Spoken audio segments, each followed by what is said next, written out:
Hey everyone, I just wanted to show you guys my newest book, Wanderings from Within. I just created an online class showing you how to create this book.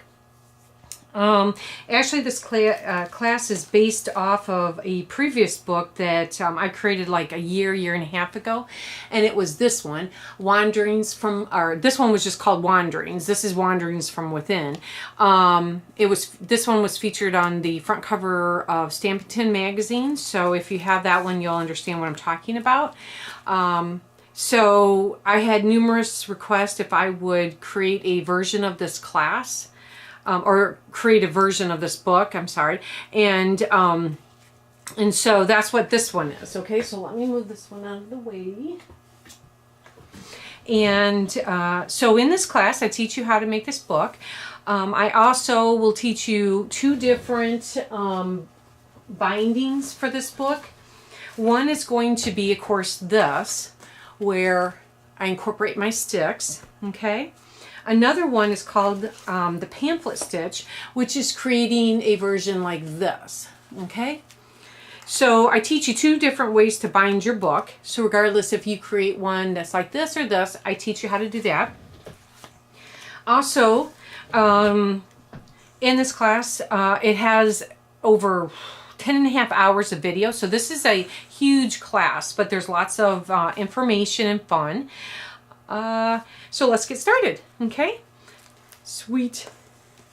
You can see that I like to incorporate old, vintage, recycled, tattered pieces, but you don't have to create your book like this. Regardless of how you create it, it's going to be a beauty in itself. This is just things that I enjoy working with, okay, in nature. In this class, I'm going to teach you how to work with images, image transfers, how to do pieces without images, different looks that will enhance your piece, your page, okay? Working with fabrics, okay? And this, I do 3 different segments just on the door alone because I want to show you 3 different ways of if you work with different mediums or not work with them, how to create your looks, okay? And I will show you about how building up your backgrounds can enhance your pages and things that you can work with. This is called Ancestors, my ancestors. So I do some sketching in charcoal in this class too.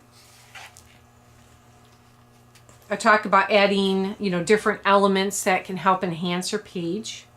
Okay, different mediums, inks, all these different things. I discuss about how I print my images and what I print them on.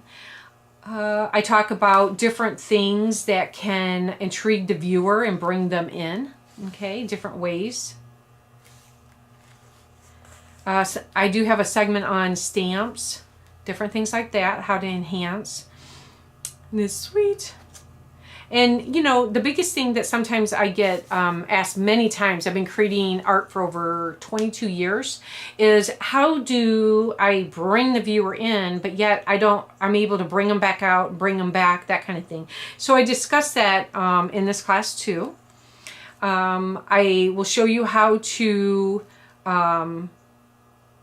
create different types of looks that basically what it is I'm teaching you the technique. I walk you through the project, but it's the technique that you can take and then run with it. And what I mean by that is, like for an example, so both of these are the same technique, okay? But it's what you do with the technique that I discussed in the class that can change the look, that each page is unique in itself. But this is the same technique, okay? It's just how I worked it.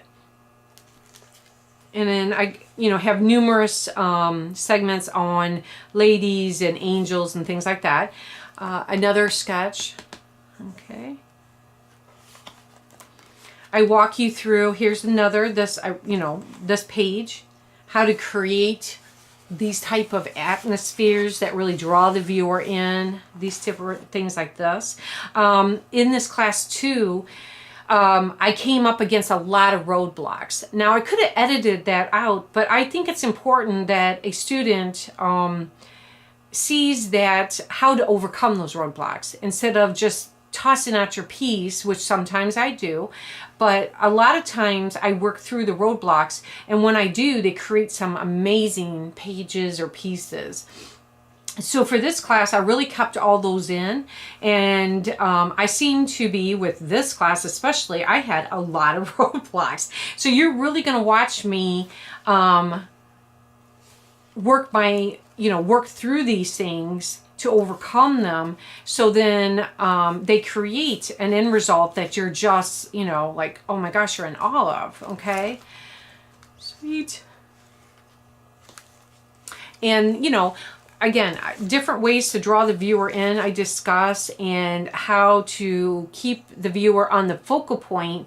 And, even though they're going to notice the other things, how do I keep bringing them back to my focal point? So I discuss things like that. Sweet. There is a few pages in here that I've already, I taught you the technique. So I just, walked you through and discussed how I achieved it, because I already taught you the technique. But if I was to show you every single page and do every single page, this would be like a 30-hour class. So there is a couple pages like this one. I discuss the technique, which I already taught you in the class, but then I talk about what else I did that helped further it along to change it and to really make a more powerful statement. So I discuss a few of those. We're back to the front. One of the things too is I include a handful of my own images from my personal collection. They're for your personal use only. The reason I did that was I really feel that, I want to get you guys jumped right into the class instead of feeling like you have to go and dig through your stash or go out and start taking pictures. But I really do in the class, I encourage you to go out and explore, because there's such a beautiful world out there, and there's so much for us to learn from it and to experience. And I just wanted to show you guys really quick my book, and for my newest class, and I hope to see you guys in class. Bye.